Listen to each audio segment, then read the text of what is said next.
I am divorcing my wife after her sister confessed to me that 6 years ago my wife slept drunk with her best friend and my son is not mine. Well, a couple of weeks ago I found out that my wife cheated on me 6 years ago. The way I found out is that her sister told me after going to visit her to find out how the delivery of her first child was. She confessed to me that 6 years ago my wife told her that she slept drunk with her best friend. In her words, my wife was very sorry. At the time she told me I was with my son, and immediately after leaving her house I went to take a paternity test with him, fearing the worst. A week later I get the results and my fears came true. My son is not mine. For some reason, I began to see the boy differently, more as an acquaintance than a son. With proofs in hand I confronted my wife at night when the child was sleeping. She asked me who told me and I simply told her that it is none of her business, although obviously it will not take long to connect the dots that it was her sister. Well, that is not my problem now. Regardless of that, I asked her for a divorce, which is now in process. She was devastated. She swore to me more than once that nothing happened with anyone again, that she has been faithful to me in body and soul since then. I held back the urge to insult her to avoid complications during the divorce issue, not believing a word she said, mostly blaming the alcohol instead of taking the blame herself. After talking about it, she threatened me saying that she would demand full custody of the child. I was so annoyed at that moment that I told her okay, I don't want anything to do with something that is not mine, that she keep the child and I'll keep the dogs. We have 2 dogs that we adopted as puppies and they are currently 8 years old each. After my words she tried to convince me to take care of the child with her, that I am his father. At that moment I exploded. I was so angry and I had held back so much the urge to scream that I just yelled her to go and take her bastard with her. A week has passed since that and I am at home. It is in my name because it is a gift from my parents. She went to her parents' house with her kid. She has not called me since then. She left with everything and the half-asleep kid when I yelled at her, especially since it was the first time I really yelled at her. It sure affected her. I talked to my parents and my dad told me that I did the right thing and that I shouldn't be raising something that is not of my blood, and I agree with him. However, the pain is still there. My younger brother told me to write here to entertain myself. I am currently seeing a therapist 3 times a week, who told me that I have already taken the first step, which was to leave behind what causes me pain. It just hurts to know that my family no longer exists. Regarding why my sister-in-law told me everything, according to her, she felt guilty seeing me always happy with my son, knowing that he may not be mine, and that the fact that we went to visit her in a moment of weakness caused her to completely break down with guilt. I don't know how true that is. I just know that right now I feel tremendous hatred for my wife and a feeling between pain and resentment for the child, although it's just time to get ahead. I just hope the divorce goes smoothly. We have separate financiers and properties, and if she really asks for child support I have proof that it's not mine. According to my lawyer that's more than enough if she tries a legal process for that. My therapist also recommended that I not see him nor her, that regardless of the child's feelings, I should focus on my own first, that the child is no longer my problem and the sooner I accept it, the better. Sorry for the misspellings, English is not my first language. Update.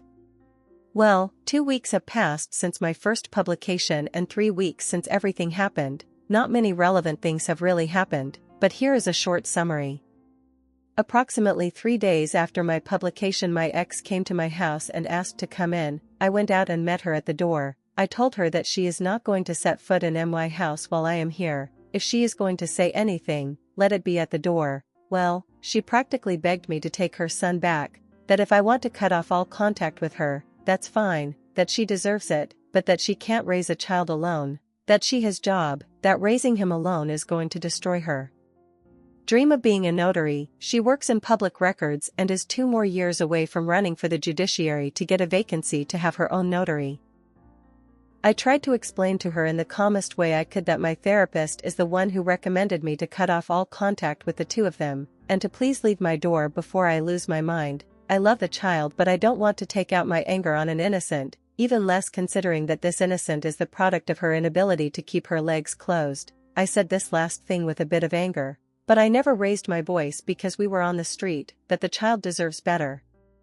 And that she is currently responsible giving it to him. I don't know how, but that's not my problem anymore. After that we talked a little more. She resisted the urge to try to cry and make a scene because, once again, We were on the street and she is someone who always she took into account what people said about her. The last thing she asked me was to at least let her see the dogs. I told her no. That the best thing is for them to get used to her absence, see her again after so much time will only make them euphoric. After that she just nodded and left.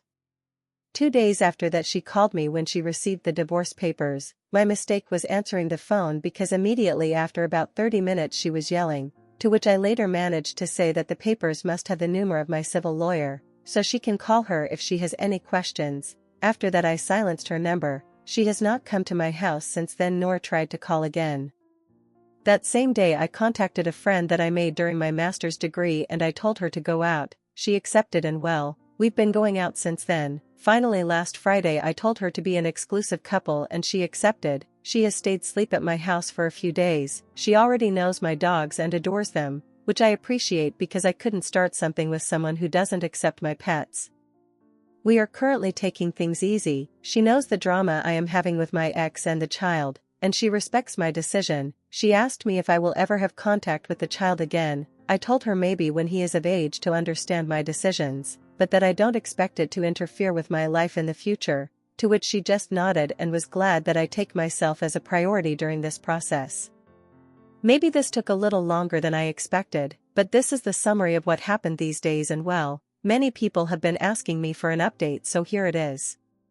Update. Well, how to say it, I'm officially a divorced man. In my country there is a type of divorce called quick divorce in which, if there are no common assets, joint finances, and children involved, the divorce can be carried out municipally and not judicially, avoiding the entire process involved, which would have included conciliation, distribution of assets, etc., etc. Based on what has been mentioned, you can guess that the only problem was the issue of the son that we both have. Well, there came the issue of the paternity test, with which it was possible to verify that said child is not mine and that my name was successfully taken from his birth certificate along with my last name. The child currently has both of his mother's last names.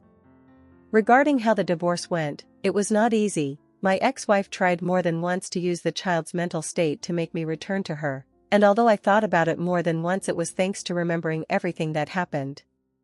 That allowed me to stay focused. I must also thank my current partner who supported me at all times and always supported my decisions. I already know that none of this is my fault, but having her tell me this also somehow helped me.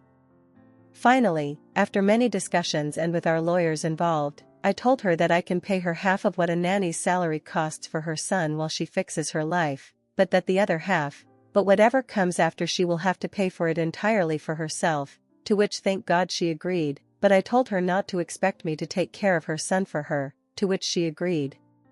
She has always been a person very dedicated to her work, so I suppose that having to be a single mother has shocked her a lot. In any case, for mere curiosity I asked her if she spoke with the child's father, to which she said that she tried, that he even lived with them for 2 weeks in her parents' house, but that he and his son simply have nothing in common and there is no way they can get along. Even she has had to intervene so that he and the child does not end up screaming to each other, so, after a pair of weeks the guy just left her home.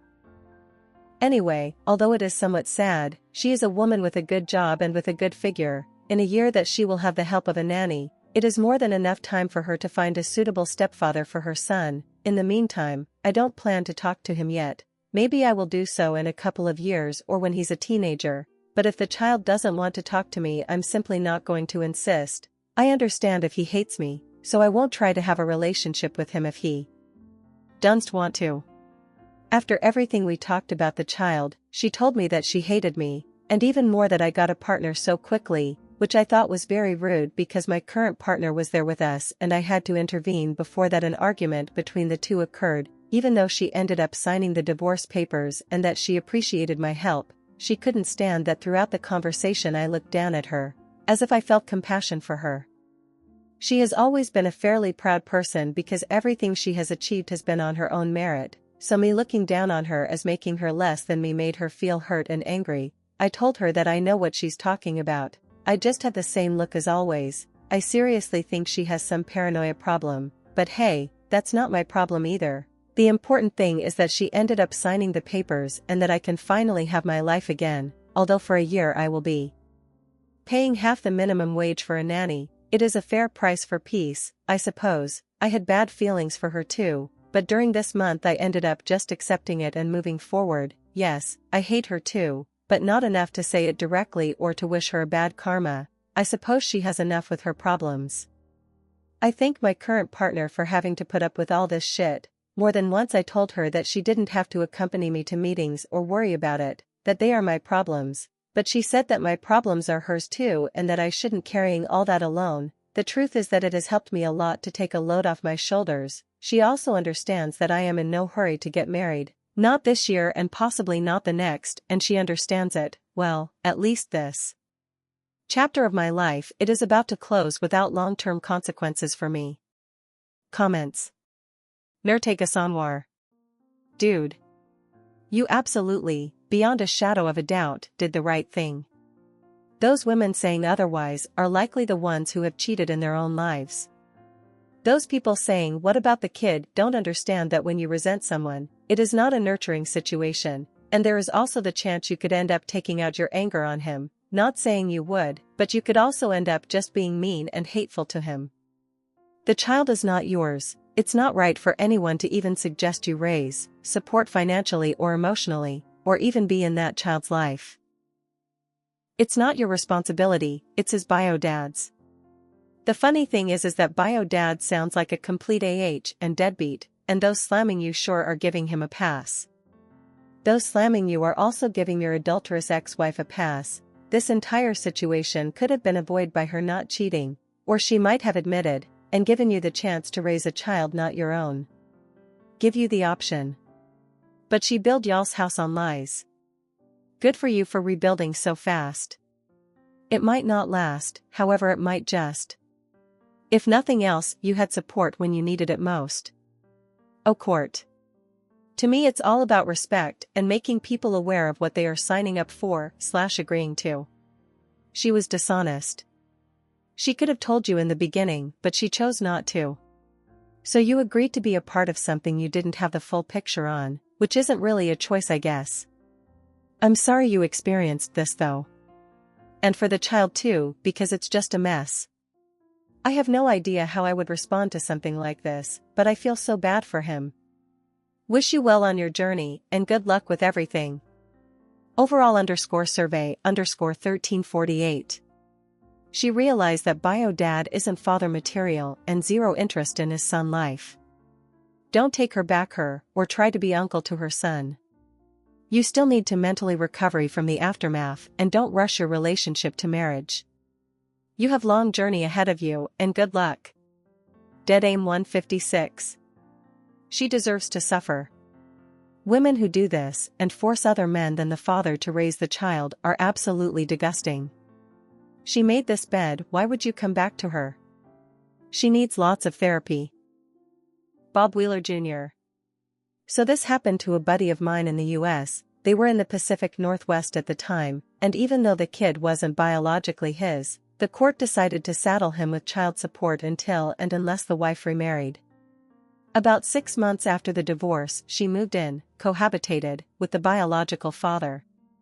They didn't get married, and so my buddy was having his pay garnished to the tune of a few grand a month to support their lifestyle. It's the single biggest fucking I've ever seen the courts pull in this country.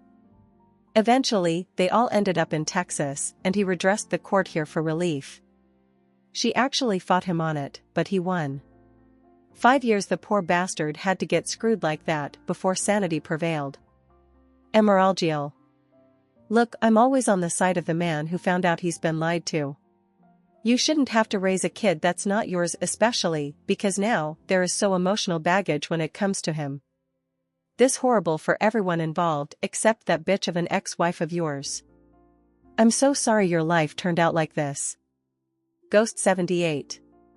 Life has a weird way of weeding out things we can't see. Thankfully, you also seem like you found an upgrade at partner. The pain will/does suck, but it is temporary. I'm happy peace is now possible for you. Celebrate for a second, you have gone through a lot.